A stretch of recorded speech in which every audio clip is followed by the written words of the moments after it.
We're casting evocations and destabilizing the Lodge. That's right, it's Black Rose Wars Rebirth from Ludus Magnus Studio.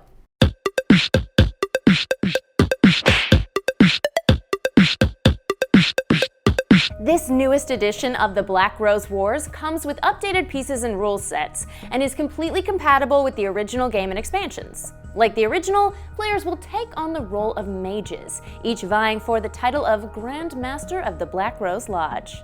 By slinging spells and summoning evocations, mages gather power points, and the player with the most points at the end of the game wins. Setup begins with the Black Rose room tile. Place it destroyed side up in the center of the table, along with the throne room tile, also destroyed, touching on any adjacent side. Shuffle the remaining room tiles and place them randomly alongside those placed tiles, destroyed side up, to create the lodge shape. Next, take the 4 cell tiles. Shuffle them face down and place them in the 4 corner slots. Then, slide the power board and event board onto the sides of the lodge. Next, set the first moon quest cards, evocation cards, jinx cards, and upgrade cards on the power board. Place the second and third moon quest cards nearby. Set the second and third moon pieces along with the Black Rose piece on the starred slots of the power board. Set the damage/instability cubes and the first moon event cards on the event board, setting aside the second and third moon event cards. The player who last received or gifted a rose, like a real rose in real life, takes the crown token and are considered the first and sweetest player. Next, starting with the crown token holder, each player chooses a color and takes the corresponding mage sheet, damage instability cubes, action tokens, trap protection tokens, persistence tokens, power token, and summoning bases. Each player then chooses a mage to play for the game, taking the matching mini, mage card, and 3 custom spells. Players set their power tokens on the 0 space of the power board. Add the Black Rose power token to that space as well. Each player in clockwise order now chooses a school of magic, taking the associated reference card.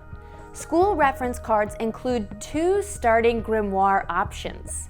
The player chooses one for the game and takes those associated 6 cards from that school's deck. To this, they add 1 custom spell and shuffle the deck, which becomes their starting grimoire. Place it next to their mage sheet. Set the 2 remaining custom spells nearby, but they are out of play for now. Mage cards have a name, health points, hand limit, physical damage, movement value, and spaces for physical and trophy tokens.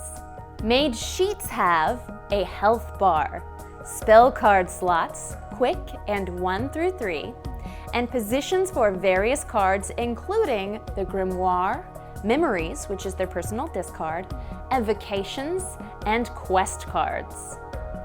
Next, flip the cell tiles, revealing the player's starting positions. Place the mage minis in their respective cells, then remove any extra unoccupied cells if playing with less than 4 players. Separately shuffle and place the 6 schools of magic decks near the lodge along with their reference cards. This area is known as the library. Shuffle the forgotten spells into a deck and place it next to the library. Setup is complete.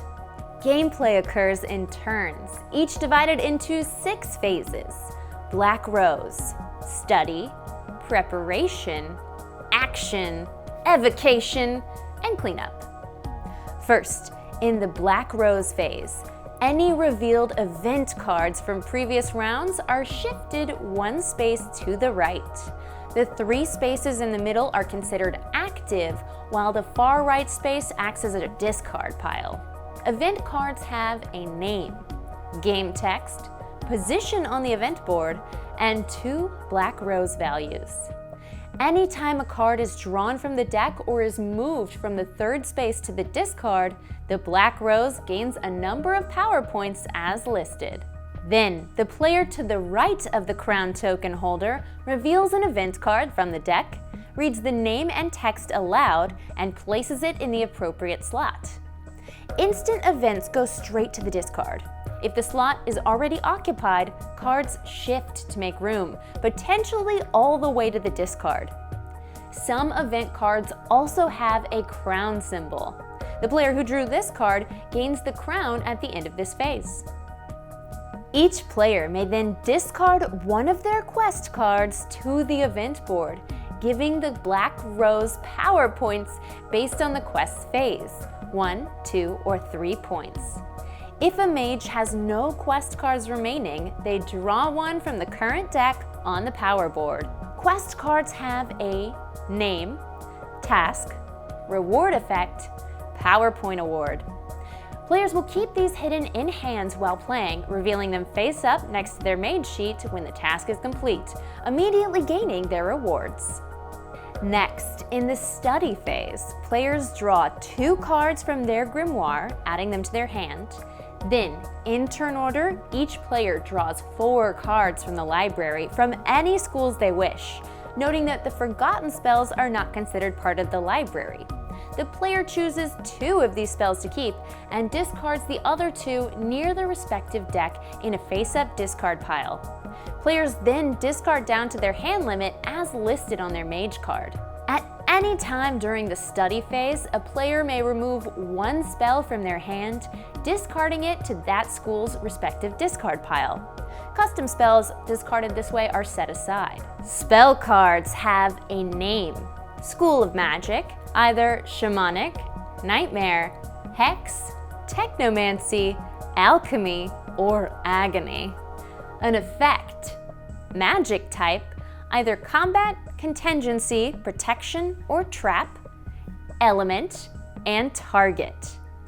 These cards have a mirrored side for light or dark magic. The player will choose which side to use in their preparation phase. Some spells also have an instability icon, which requires the player to add one of their instability markers to their current room before applying the spell's effect. More on spells and their effects shortly. Next, in the preparation phase, players select their spells for the turn by placing 2 to 4 spell cards face down on their mage sheet, oriented so their chosen spell side, light or dark, is upright. These face-down spells are considered readied. The positions on the mage sheet include Quick, 1, 2, and 3. This is the order in which they will resolve during the action phase, but the Quick spell ignores this rule and can be played instead of the next spell in the sequence. Next, the action phase. Before players start slinging spells, check the event card to ensure any text effects that might apply during this turn. Then, in turn order, each player may perform up to 2 actions.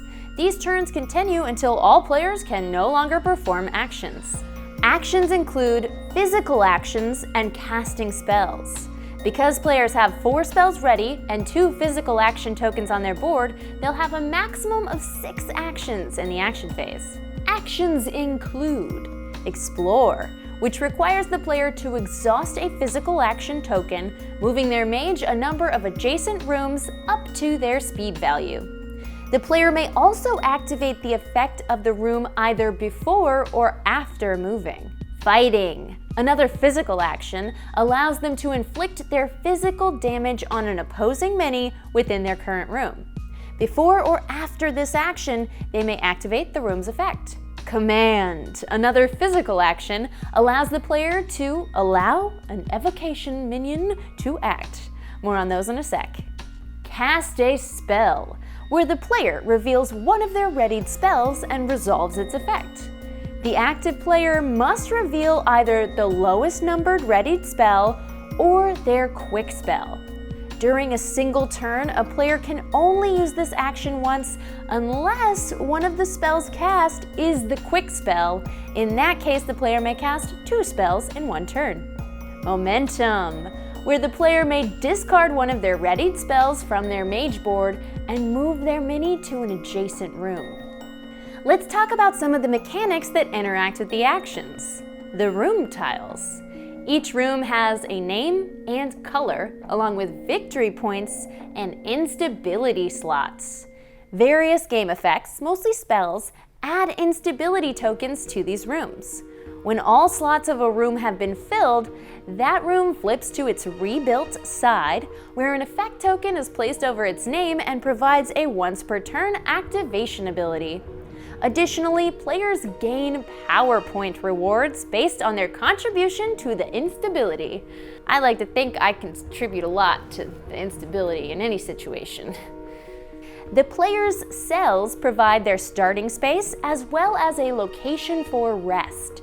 Anytime they are defeated, they return to this tile, where they are safe from any hostile effects, except those of the Black Rose. Each turn, though, the player must explore or use momentum to leave the cell if they started inside. Spell cards provide a target for their effect, and sometimes a range, which is the number of rooms away the target can be, provided they are within line of sight. Many spells and actions deal damage, which apply to other players' boards in the form of damage cubes from the attacking source. When the track is filled, that mage is considered defeated. They return to their cell with their tiny tail between their legs, and the mages with damage cubes on their track gain power points for their contribution. 4 to the player in first place, 2 for second, and 1 point for all other players. If a player can deal all the damage, they gain 5 power points.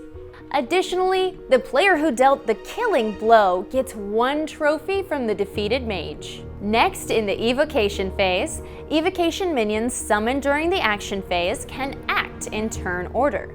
These powerful spells summon tenacious minions into the lodge, using a mage's model base to represent control. When casting an Evocation, the player takes the associated reference card of that minion and sets it in one of the 3 evocation slots under their mage board. The minion may then move a number of spaces and deal damage to a target, keeping in mind any special abilities. They also have health, and thus can be defeated and removed from the board. Finally, in the cleanup phase, the end-game conditions are checked. If any token has reached at least 30 power points, the game immediately ends. If not, clean up for a new round by discarding revealed spell cards, except cards with durations like traps and protection spells, which return to the player's hand. Trigger rebuilt rooms if any destroyed rooms have full instability tracks. Refresh activation markers on rebuilt rooms, and begin a new round. As turns continue, there will be a changing of the moons.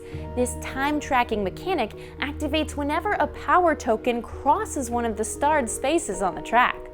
When this occurs, the moon phase changes immediately. The quest and event decks are replaced, and each player adds 1 custom spell from their sideboard to their hand. Turns continue with players evocating and obliterating. Once the game end is triggered, players total their points to see who becomes the Grand Master of the Order of the Black Rose. In addition to points in the power board, players receive a point award for the most completed quests, 6 points for first place, 3 for second, and 1 point for anyone else who completed at least 1 quest. And a point award for most trophies collected, 4 points for first, 2 points for second, and 1 point for anyone else with at least 1 trophy. Finally, the current crown holder receives 1 point. Whichever mage acquired the most points wins the game. And that's the basics of Black Rose Wars Rebirth. I'm Becca Scott, this is Good Time Society, and you love games! So hit that like button, subscribe to the channel, and join us for more great games and good times. We'll see you soon!